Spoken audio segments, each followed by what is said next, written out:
Welcome to the final vote for the Maven Magic Challenge. This was the final and most popular challenge of 2021, which is great. We got around 250 entrants this time. And the challenge was to use the Harry Potter data set that we provided to try and just capture the magic of the Harry Potter movies, which honestly made looking at all these entries really special, especially to me, since I'm a really huge Harry Potter fan myself. I don't know, is anyone of you Harry Potter fans? I kind of got the feeling you were, Aaron. Yeah. Yes. Sweet. Seen most of the movies. I read the books. Nice. Yeah, I I read actually the books as started well. I started the first book on Monday just because of the challenge. So Nice. the entries did their job properly. And after we did evaluate all of them, we ended up narrowing down the list to the 7 finalists that we're going to talk about next, and then we're going to try to select a winner from the bunch. So, with that said, let's start with Camila. Awesome. So I'm going to take this one. I'm very excited to talk about Camila's submission because, like Enrique said, we had 250 submissions, huge number of participants, which is awesome. And this is one of those submissions that just like stopped me in my tracks. And that's really hard to do when you consider just the volume of dashboards and reports that we're looking at here. First thing that struck me was just the design. It's such a clean, clear layout, great use of color, really no clutter, straight to the point, good balance of text and visuals. So like that was the first thing that just made me stop and really want to dig into this. One thing I really like about what Camila did here was she focused specifically on analyzing sentiment, which I think is great for 2 reasons. One, it gives the whole dashboard a very clear and specific focus. And 2, it shows that she's really going above and beyond the core data set that we provided, which is something that we're seeing more and more people doing, specifically more and more of our finalists and winners. So I thought that was a really creative approach, and her ability and willingness to go above and beyond, I think, is one of the big reasons why she made it into this finalist pool. I believe she used a Python library for sentiment analysis here to essentially map the dialogue to one of 8 different emotions, right? So anger, trust, surprise, sadness, joy, fear, disgust, and anticipation. Quickly running through here, that top chart is one of my favorite visuals I think I've ever seen. It's one of those rare cases where it's a great balance of both design and function. You know, it looks like a piece of art, which sometimes is a bad thing in data viz, but not only does it look like a piece of art, but it's also very clear and easy to interpret. And I loved reading through this. It's showing the average sentiment by chapter for each of the 8 films, kind of broken out very clearly with color here. So I love that visual. I think it's extremely well done. The radar charts in the middle, very clear as well, just showing which emotions each movie might skew towards. And then the last section here really focuses in on spells. So how often was each spell used, and trying to really hone in on how those spells are correlated or associated with emotions. So what was the emotion or sentiment of the dialogue immediately preceding the spell, which I thought was an extremely clever approach here. So overall, absolutely outstanding submission. I think if I were to offer one bit of constructive feedback, it's that sentiment analysis is really, really hard to do accurately, especially with things like movie dialogue. And you really have to train the model very carefully to get it to produce really clear and accurate results. I think there were some cases here where the sentiment might have been a little bit off based on the dialogue.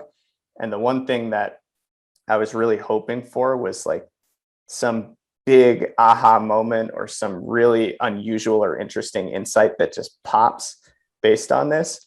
And I didn't quite get that. I think there's some interesting notes here, and it was really fun to follow along. But again, didn't quite get that really powerful insight. But that's nitpicking. Overall, I thought this was a really, really high quality submission and a portfolio piece that Camila should be really proud of. Absolutely. Thanks, Chris. Moving on to Ankita. So I really liked this entry. I thought that Ankita did what many people tried to do in doing like a normal KPI dashboard, but I think she executed better than most people that I saw out there. She's got the main KPIs up top, so movie, chapters, characters, spells. And then most people did the budget versus box office collection chart. And I think the way she did the columns here really works. We've seen some other examples that I think one of them made it to the finalists with a dot plot that was really good as well. But I think this works perfectly. The chapters in each movie and the line chart work well.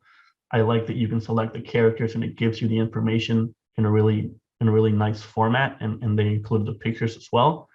But the thing that I liked the most about this was kind of using the data set that we provided and turning that into a sort of trivia to determine if you're a Potterhead or not. I don't think we've seen that in any challenge ever. And I thought it was really creative use of the actual data set. So it's not questions and answers that she wrote herself. She's using, the dialogues on that first question, the locations on that second question, and then the spells on that third question, which is really neat. So I really like this entry. And with that, we can move on to Enya, whom I really liked as well. This is one of those where I think we've had this in all the challenges where there are some entries that as you start to dig into it further, you start to like it even more and even more. And what Enya did was kind of make a Harry Potter guide for non-Harry Potter fans. And I thought she did a really, really good job in doing this. What I liked the most, I think she broke it down perfectly. First talking about what the Harry Potter world is, digging into Hogwarts and the different Hogwarts houses, and talking about characters, and finally finishing off with the magic of it all. And I love all the call outs that are in all of these charts that really kind of describe all the things that are kind of fantastical and magical about Harry Potter for people that may not know about it, which was really great.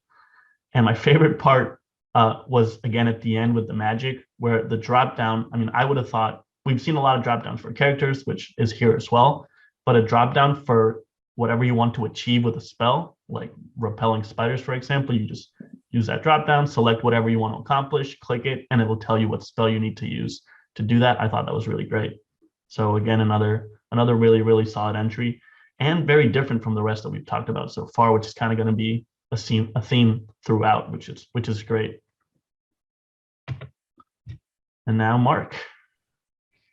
Yeah, so continuing with that kind of really different or new or novel theme here, like Mark's challenge entry, to me, this was one of the most kind of creative and novel dashboards in the whole challenge.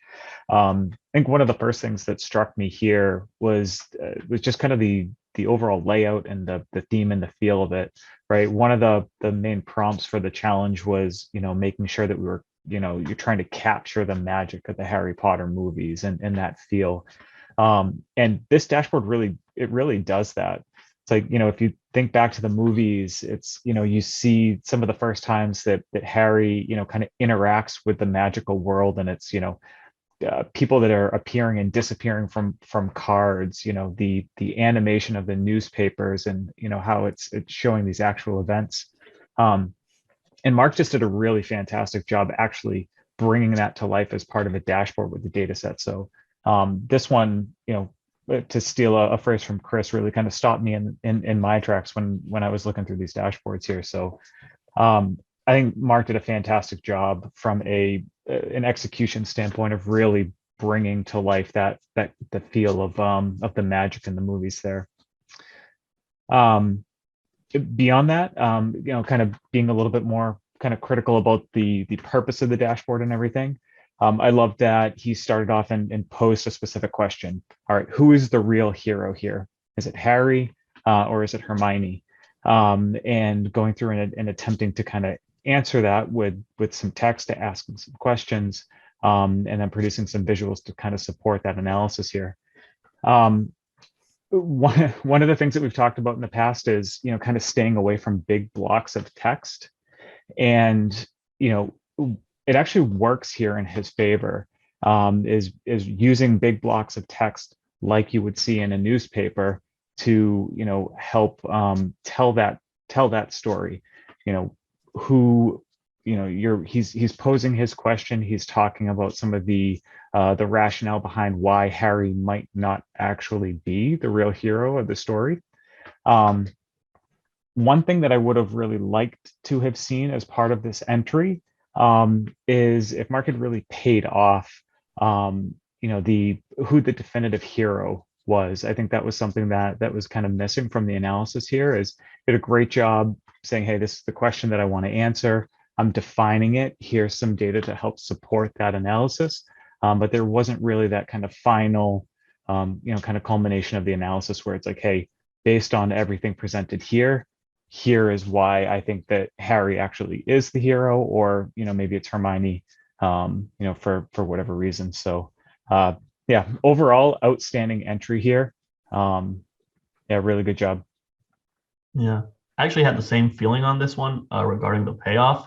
And I hadn't noticed, but on the side, you know how it's got that like H in the text, like that big orange H. And then it on the side, it writes down like Hermione is the real hero. So maybe he made his choice there. I didn't see that until right now that we're looking at this. So maybe that was it. Oh, yeah. But, yeah. All right. So great job, Mark. Next up, Jared. Awesome. So I'll speak to this one. So Gerard, you guys have probably noticed he's actually been a finalist in a number of challenges now. I think one of the things that you guys probably don't see on these videos is us on the instructor side knocking a number of the entries for kind of just being a data dump. You know, you're trying to get as much as possible onto this thing, but not really having any kind of a clear story or, you know, a clear purpose or a key takeaway. I think one of the things that Gerard does is he tends to focus, and he tends to be a really good storyteller. So in this case, he's really zoomed in on spells, the different incantations that have been put here. He makes it really easy to see that, you know, Harry and Hermione are kind of handling the lion's share. Ron's pretty far behind them. It's easy to see where the spells take place, what type tend to be most common, and then even gets really granular in that right-hand side with the specific incantations that are put together. So again, I think that's kind of the theme of why Gerard keeps showing up, is he's very thoughtful. It's the opposite of a data dump. He's being conscious about what he wants to present to tell a specific story. And I love that. And if there's one takeaway from this one, anybody watching this, try to do that with your work. Be thoughtful about what you want your reader to take away. If I were to criticize this one, probably no surprise, I'm not a huge fan of either pie charts or, in this case, donut charts. I think in his case, it actually works totally fine here. So I'm really even stretching for that one. I think the reason it works here is there's a max of 3 values, and he also includes labels there. So it's actually still really easy to interpret. Where that can in other cases get bad is, say you have 6 or 7 values and you're trying to compare the volumes, that can be really challenging. So I'd be really stretching to say that I think that one's okay. I think the one piece of feedback I'd say is worth experimenting with, Gerard, if you're seeing this, is in the right-hand side, that incantation list. It's just ordered right now alphabetically, and you might want to think about potentially ordering it based on, just volume descending. So you see the biggest ones at the top. The nice thing about the alphabetic grouping here is you have your spell types grouped together. So you see the spells, you see the curses, you see the charms, the jinxes. You could still keep a grouping like that, and then within those groupings, order on volume descending if that's the goal there. But again, like I said, I'm really kind of stretching to critique this one. Great storytelling, overall, really, really solid entry. Great job, Gerard. Yeah, great job. And next up, another kind of finalist that we see very often, Jonathan. I think we're all, very familiar with Jonathan now, and it's no surprise that he did an entry this good. What did surprise me though was that he's actually not a Harry Potter fan. Well, maybe not a fan, but he mentioned that he's, he hasn't read the books. He's seen a few of the movies. But I mean, this is a lot better than what I would expect from someone that isn't really too passionate about Harry Potter, which I appreciate a lot. And what Jonathan did was kind of focus on, and we can see that from the title, what the spell, on the questions and the spells of the Harry Potter movies, and kind of tying questions to excitement, which, I mean, I understand the premise. Maybe I don't agree with that much, but he stuck with that theme, and which I respect. And then he really, really paid it off really well. My favorite part, I think, is just the beginning, just kind of saying that Harry is asking 29% of all the questions in the entire franchise, and then kind of wondering, who's answering Harry's questions. And I love that it's Hermione first, because it kind of ties back to the whole who's a real hero in the story that we talked about before. And it's funny. I mean, he includes a lot of humor. Harry doesn't often wait for an answer. He's the third person that kind of speaks after himself when asking a question. And then the rest of it, I mean, that final kind of heat map on the top right is really cool as well, where we can see the spells by character and how they, variated from each movie, and we can see which movies had the most spells, in this case, Order of Phoenix. And the final thing that I really liked, if you actually go into like his dashboard on app.power BI, he's got some magic on there as well. If you click that scar that he warns you not to, Voldemort will appear in the dashboard. And if you click on the wand, you'll see like a spell come out of the tip, which was really neat. So overall, I mean, the challenge, I think, was to capture the magic, and I think he did a really good job doing that, while still, having amazing visuals, a great dashboard, which we know Jonathan is more than capable of. So I really like this entry. And finally, Mina. Awesome. So Mina, yet another familiar name and former finalist. We saw some really great submissions from Mina in the past. He was a finalist in the Maven Toys challenge a few months ago, with a really strong entry there as well. I really, really enjoyed this one. Unlike a lot of the other finalists that we're talking about here, who chose very specific themes to focus on, whether it's sentiment, questions, spells, or whatnot, Mina took, I would argue, a more common or popular approach in creating more of a summary style descriptive dashboard. But the reason why I think Mina made it to the finals here is that he executed arguably better than anyone else. And he also inspired a number of other submissions after he published his. So I really like this one. I think, again, going back to the purpose, which is to capture the magic, right? It's not a report that you're going to share with an executive or an analytics manager to communicate KPIs or make optimizations, right? So some of the design choices here in that circumstance or in that context might be considered clutter or noise. But in this case, I actually think it's really thoughtfully done. It's actually adding to the magic, right? That was really the core component of this challenge.